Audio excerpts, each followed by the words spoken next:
Vamos a trabajar ahora sobre un edificio que de alguna manera u otra toda la historia de la arquitectura lo roza, que es el Escorial.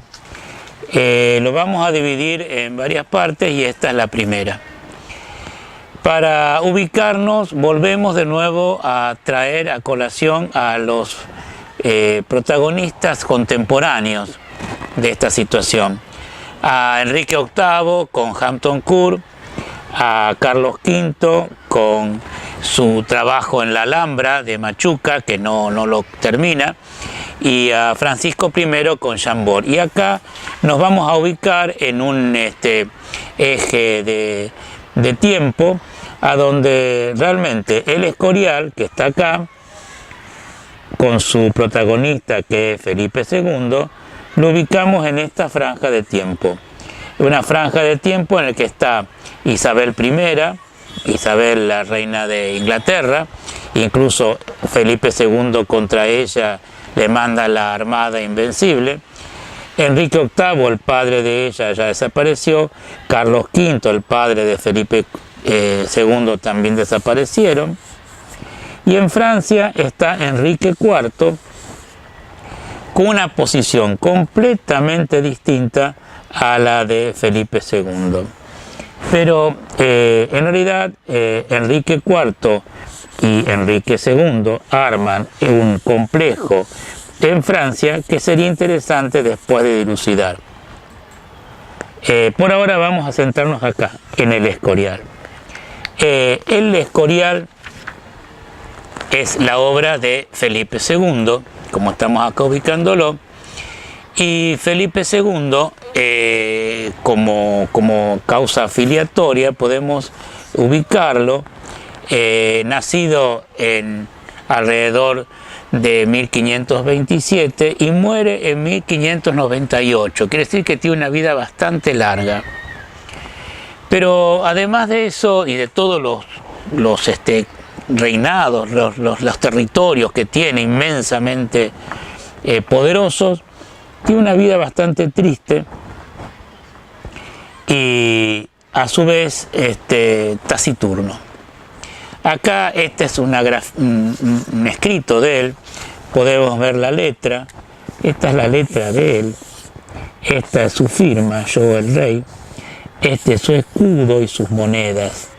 O sea que está rodeándolo toda una especie de sostén muy importante que hace que este hombre, que en su escudo aparecen tantos otros espacios que se fueron sumando, aún la orden de la carretera, la corona, que ya no es la corona imperial, sino la corona real. Hay muchos analistas, incluso psicológicos contemporáneos, que han estudiado la figura de este hombre, de su vida trágica, de su salud, que tenía muy mala salud, padecía de sífilis, asma, artritis, cálculos biliares, fiebres intermitentes, gota desde los 36 años. O sea que realmente toda una historia de bastante sufrimiento. Y una personalidad obsesiva compulsiva, dicen algunos psicólogos, porque tenía una constante avidez de tener las manos limpias, de que todo fuera pulcro, y que puede haber sido de que el padre anduvo siempre guerreando por todas partes y que no figuró en su educación, que la madre se murió muy joven y que, bueno, pero él tenía una predisposición por la rutina, por el orden, por todo un trabajo administrativo perfecto. Y acá vamos a ver todo cómo él y sus distintos matrimonios van a ir configurando su descendencia. Acá lo tenemos en el centro a Felipe II y cómo con una prima doble de Portugal, o sea que los padres de ambos estaban entrecruzados, tienen a Carlos, al primer hijo. Este Carlos, que supuestamente hubiera sido el sucesor de él, va a tener una vida terrible. Primero que a lo mejor porque eran primos dobles no era muy entero, pero además parece como que en algún momento inventan que quería destronarlo al padre, lo hacen cerrar. Cuando él, el chico ya es un hombre, va a casarse con una princesa que le traen de Francia, se termina casando Felipe II, o sea, una historia, y finalmente muere en prisión y todo Europa dice que lo mató, no sé, qué sé yo. Bueno, la historia es que también otra anécdota trágica. Pero bueno, a medida que va enviudando, va casándose nuevamente, acá tiene sucesión de mujeres, y finalmente con esta que podría haber sido la mujer de su marido, tiene descendencia que va a ser el hijo y heredero que está acá. Pero miren toda la historia que ha ido funcionando en su vida para llegar a tener este heredero.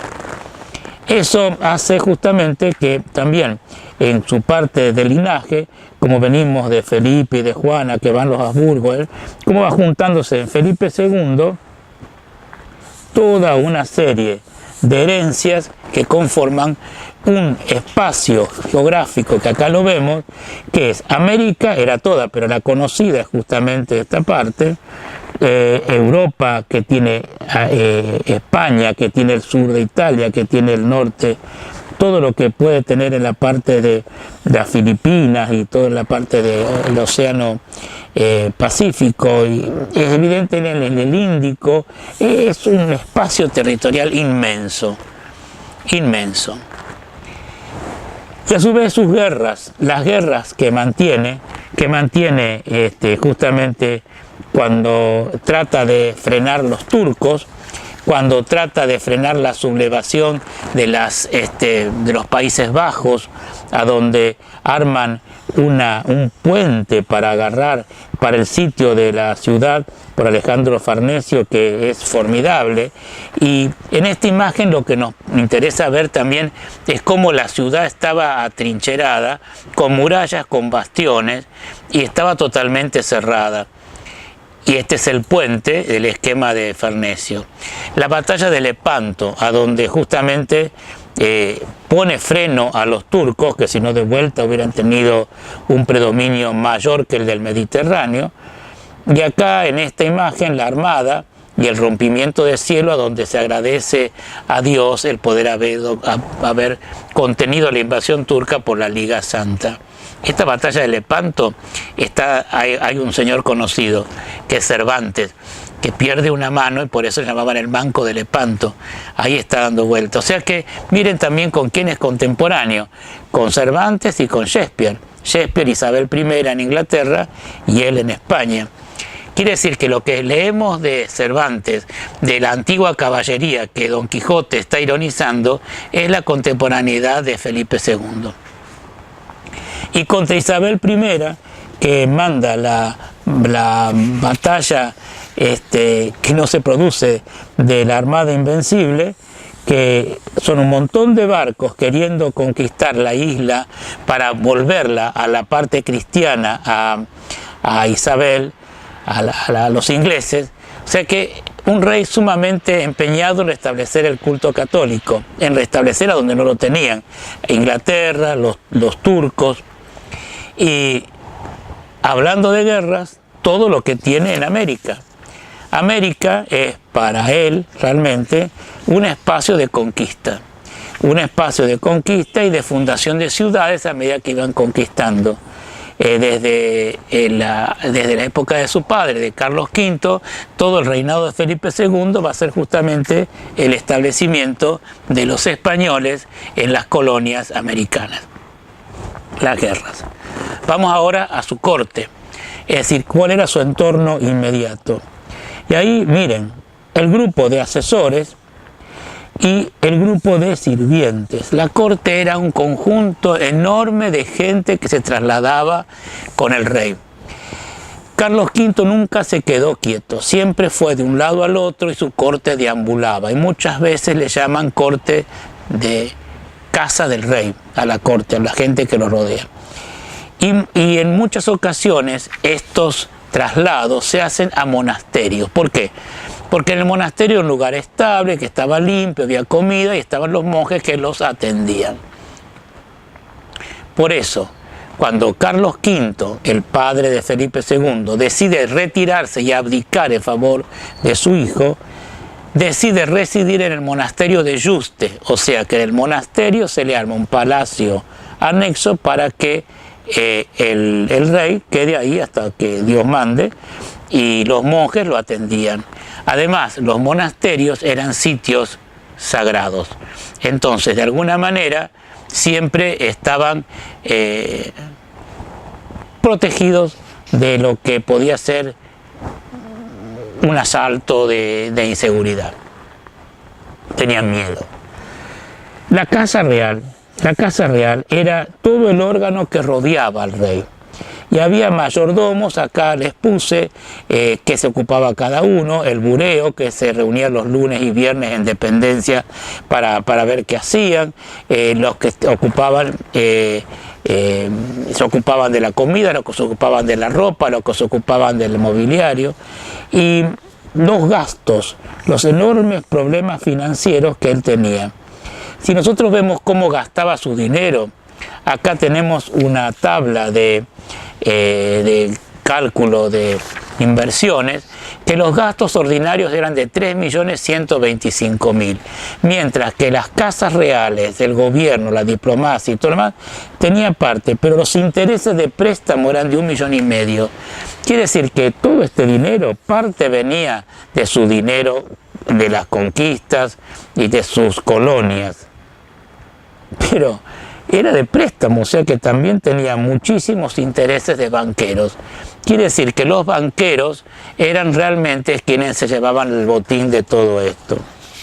Pero, yendo de vuelta a las casas reales, vemos que la Casa Real tenía la administración a cargo del bureo. El bureo, a su vez, tenía parte que eran los sommeliers de corps, o sea que los que se ocupaban del monarca, de la familia. Parte del bureo se ocupaba de la cámara real, o sea de lo que pasaba dentro del entorno más inmediato. Otros de la Real Capilla, es decir, a donde el limosnero, que era, digamos, una figura eclesiástica. Y el caballerizo mayor, justamente el que hacía era el que, como si fuera el que ahora cuidaría todos los automóviles, pero que cuidaba todos los caballos y el transporte que tenía el rey. Acá hay una imagen de broma que muestra a Felipe II que los caballerizos mayores tomando un tren, porque era justamente lo que servía para trasladarlo de un lugar a otro. Y en el caso de la Cámara Real, acá vemos cómo se ocupaba de todo lo que fuera amoblamiento, porque los muebles son muebles, al ser muebles se transportan, y así como toda esa inmensa muchedumbre se transportaba, también se transportaba la silla en la cual Felipe II estaba cómodo por su bota, sus muebles personales donde guardaría cada cosa con tanta prolijidad en cada cajón, estoy inventando esto, en cada cajoncito seguramente guardaría sus cosas, o sea, y otro que se ocupaba también de su ropa. O sea que acá lo vemos vestido completo y acá vemos cada parte de su ropa como era teniendo un cuidado especial. Esta situación de registro ha llevado que para las películas que se hacen en este momento y que quieren ser fidedignas, se pueda copiar con exactitud el ropaje que se usaba en ese momento. Evidentemente, para ser fieles, era más fácil el ropaje de los varones, que eran menos complicados, que en el de las mujeres. Acá vemos las hijas de Felipe retratadas con una cantidad de detalles realmente importantes. Pero siempre aparece la nota simpática, como un perrito o como una doncella muy querida o como una joya muy especial que desean ser representadas. Uno de los detalles más clásicos de este momento es un enorme cuello de lechuguilla, ese cuello, una cosa terrible hasta para decirla.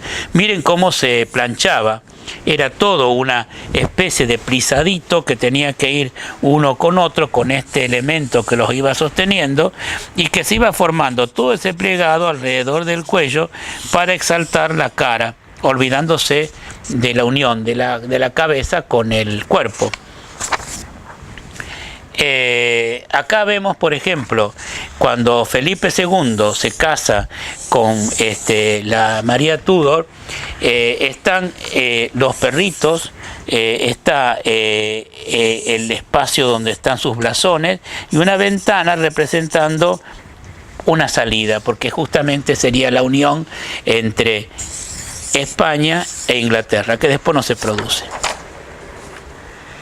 Miren la diversidad de adornos que cargaban las mujeres dentro de sus cuellos. Esto es Isabel I, la de Inglaterra. Y bueno, dentro de todo esto que estamos viendo de sus posesiones, su forma de vida, él tiene que hacerse una casa, él tiene que hacerse un espacio propio. Entonces hoy nos ponemos a imaginar cómo este hombre se habrá imaginado que sería su casa, cómo sería su residencia. Y es ahí entonces donde entra a figurar el Escorial, o sea que es la residencia de este señor tan poderoso que tenía de su padre tanta herencia, buscando un lugar definitivo de residencia.